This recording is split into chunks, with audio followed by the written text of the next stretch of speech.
Guys, I just want to tell you a quick story here. It's just going to be a quick video. I've just been looking through some pictures for an exhibition, and I found this particular image of one of my heroes, and there is a brilliant story behind this. Basically, I first came upon John Martyn's music back in the late 1970s. Me and my wife were walking up Clark Street in Edinburgh, and we saw a sign for a concert. It was John Martyn. I had never heard of him at that point. We bought a ticket, we clambered up the stairs, the concert had started. We got just about to the top and the noise was amazing, and I'm saying to my wife, oh my god, this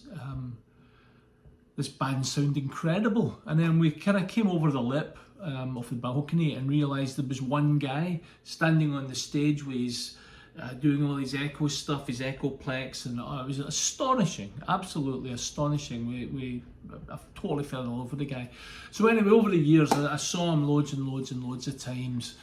I used to sit at the side of the stage and photograph him. He got to kind of know me, know my face.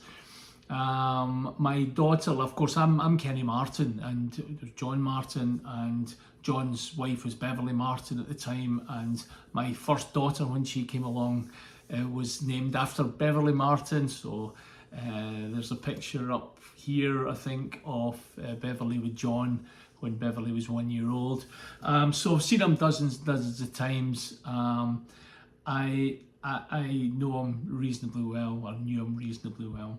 But I'm going to tell you the story about this kind of iconic picture that I took of John, and I was going up to photograph him. It was during the Cool Tide sessions, and I was going up to Roberton in Lanarkshire to his cottage. Now, John lived in this cottage in Roberton, and opposite the cottage was a church, and John really liked this church, and that church turned out to be the church from the album The Church with One Bell.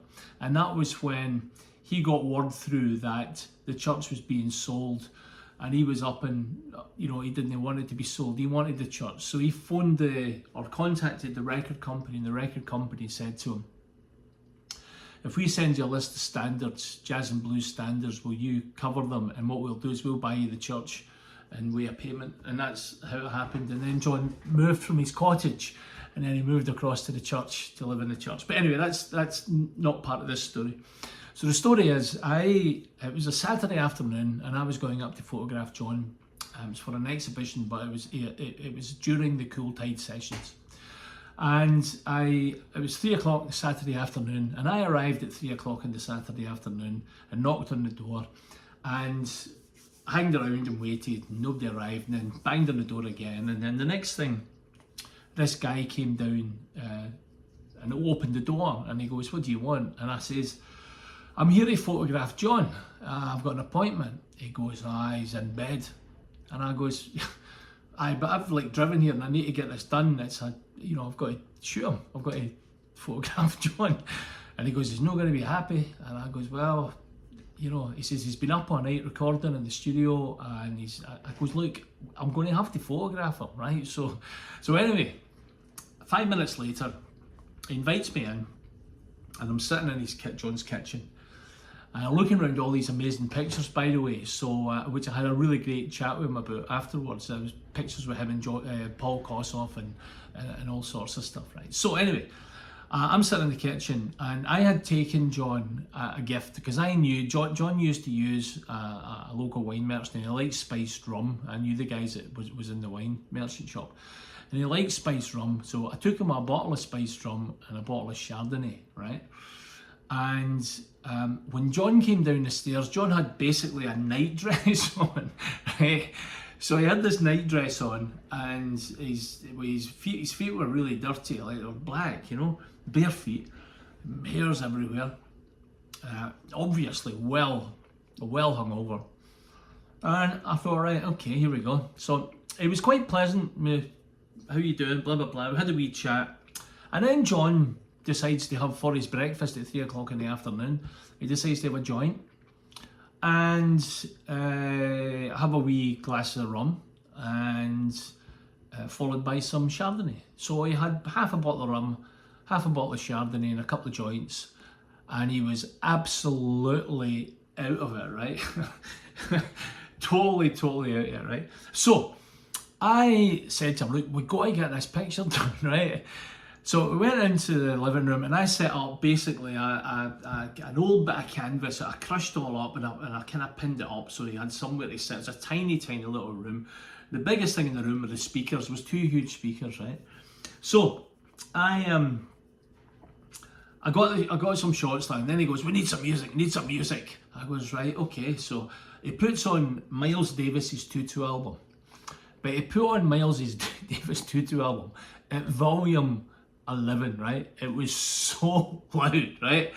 So I couldn't hear. I was shouting at him, trying to get him, get him to do stuff, and he couldn't hear me, right? And then he was so out of it, right, that he grabbed a knife, and it was like a curved samurai knife thing, and he was meditating on the ground, and he had the knife stuck right in here. And all I could think was, I could witness the death of John Martyn here, because this knife was really pushing in. And his wife Annie was there, and Annie was shouting at him, John. So this session was utterly chaotic, right? So I think I only ran, I think I probably shot 3 rolls of film, and it was like 10 on each roll. So it was like 30 shots I took, and I thought, I got to call this off, So anyway, once I finished and I got packed up, John said to me, are you heading to Biggar? Have you got a car? I said, I've got a car, right? He said, are you heading to Biggar? And I went, aye, I'm going past Biggar to get home. He said, can I get a lift to Biggar? And I went, aye, probably, yeah, if you want, yeah. So out he comes with me. He gets in the car and I starts the car up. And it was the old tape deck at the time, not an 8-track, but a cassette tape deck. So we put as we started the car up, the cassette started, and it was him. It was on the cassette. Now he thought this was bloody hilarious. He was ending himself laughing, partly through the drugs and the drink, right? But he was properly laughing, right? So I thought I'm going to switch that off.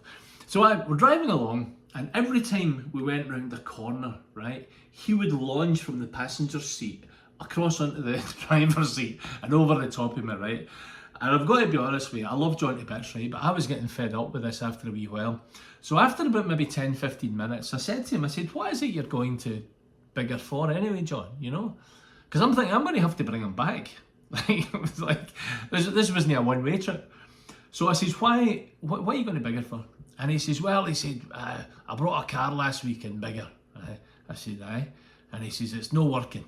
I said, right. He says, so I'm going to kill the guy that sold me the car. And I went, oh, for God's sake. So I quickly turned the car around and went back, and we dropped him off at the house. And I'd done another few photographs with him and his son Spencer at the door, which I will have to find. I don't know where they are. They'll be in my archive somewhere.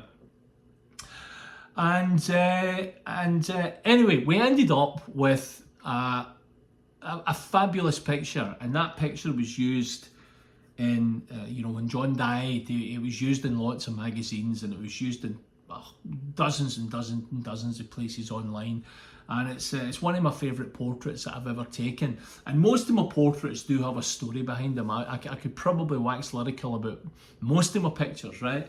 But this one just was particularly special for me because he was my hero. Never meet your bloody heroes, there's a thing, eh?